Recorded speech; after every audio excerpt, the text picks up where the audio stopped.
ఒక సాధారణమైనటువంటి మనిషి ఈ ప్రపంచాన్ని చూసినప్పుడు, ఈ ప్రపంచంలో జీవితంతో అనేక సంఘర్షణలు పడుతున్నప్పుడు అతని నుంచి ఎట్లాంటి భావాలు వస్తాయి, వాటిని అన్నిటినీ కూడా కవులు తమ దృష్టితో చూస్తారు, తమ అంతర్నేత్రంతో పరిశీలిస్తారు.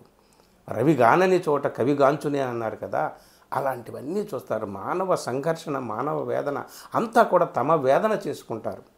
అందుకనే చలం అంటాడు శ్రీశ్రీని, లోకం బాధ అంతా శ్రీశ్రీ బాధ అని. సో ఇది చూడండి, ఇందులో చిన్న ఎంత ఒక బొమ్మ కొనుక్కొచ్చాడు, పిల్లల బొమ్మ. మనకు బజార్లో వెళ్తే కనిపిస్తాయి కదా రంగురంగుల లో బొమ్మలు, అందమైన పిల్లల బొమ్మలు. ఆయన కూడా ఒక బొమ్మ కొనుక్కొచ్చి గోడకు తగిలించుకున్నాడంట. దాని మీద ఒక కవిత రాశాడు.